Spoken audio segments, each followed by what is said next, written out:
Welcome back to The Edge. Time now for our prep spotlight as we creep ever closer to the football playoffs. Joining me tonight, of course, Doug Ritchie, our prep guru. How you doing? Pretty good. How you doing, Drew? I'm doing well. Hey, let's start with what was our game of the week, the Ashwaubenon-Bayport game. And, the FRCC game did not disappoint for sure. It was a great game. It was a really good game, and 21-7 doesn't tell you how good the game was.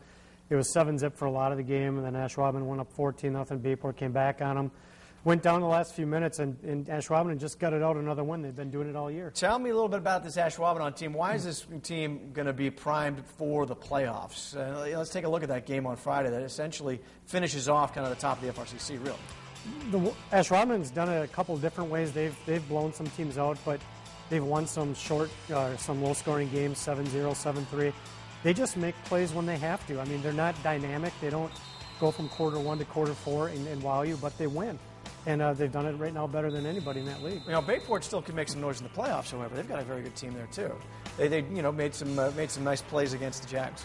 Bayport's good. I mean, they're two losses out of Notre Dame and Ashwaubenon, so they haven't lost any, bottom feeder, so to speak. They're a good ball club, and nobody wants them in round one of the playoffs. Well, let's take a look at what it looks like here at the top of the FRCC, which, leading by Ashwaubenon. Southwest is kind of one of the surprises, I think, this year. They've played extremely well. I mean, not taking anything away from Manitowoc either, but I think Southwest here is your surprise this time. Southwest has played well. They don't usually win 35-zip, but they win.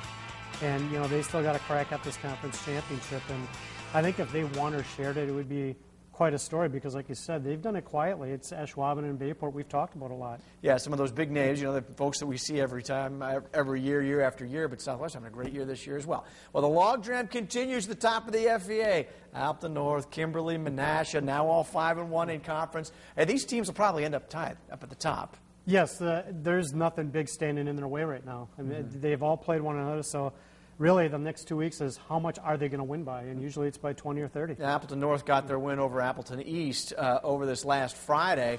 And is Appleton North kind of peaking and getting to where they look like they're going to be a playoff contender? Yeah, they'll be in the D1 field with Bayport, and North's really good, but this game on Friday at Appleton East came down to a missed extra point with no time left.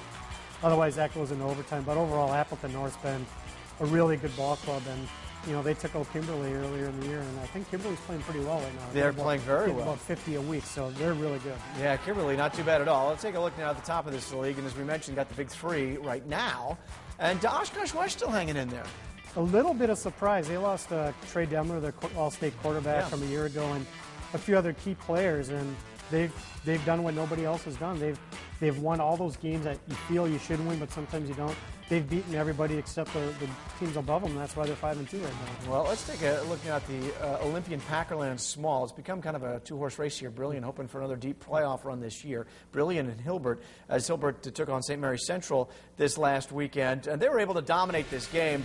Really, Brilliant been very solid, and they've really looked like one of the cream of the crop in this into this division. Easily. And a few weeks ago, they beat Roncalli 20-13, and the following week, Algoma only 17-6, 17 points, sometimes a quarter for Brilliant. Yeah. But last week they put 55 up again, so they're going to be ready for Hilbert, and this is the game of the year part 2, I guess, in this league, because if Brilliant wins, they're going to win the league outright, very likely. If they lose, they might share it with Hilbert. Yeah, and let's take a look at the top of that league right now. You've got Brilliant there, 7-0. Hilbert, Roncalli, they don't count out Roncalli because they've had a very, very good year. Very solid this year. Roncalli, I mean, they played Brilliant head-to-head, and it was mistakes in the fourth quarter. Otherwise, you might be looking at this graphic a little differently. You might see Roncalli above Brilliant, but that's the difference between the championship team and maybe a really good team. Comes down to little plays. Well, we're just now a couple of weeks away from the start of the playoffs, and here at Fox 11, we want to make sure you know when and where your team is going to be playing in round one. So, on Friday, October 22nd, when the pairings come out, turn to Fox 11. Not only will we have it immediately on our website, fox11online.com, of course, with special analysis there, but we're also going to do a full half-hour special that night with all the playoff brackets for all the divisions, let you know who's going to play where. Doug, you'll be here, yeah? Absolutely. I'm going to predict every state winner. Yeah, I like to hear that. We'll have a full half hour Friday, October 22nd.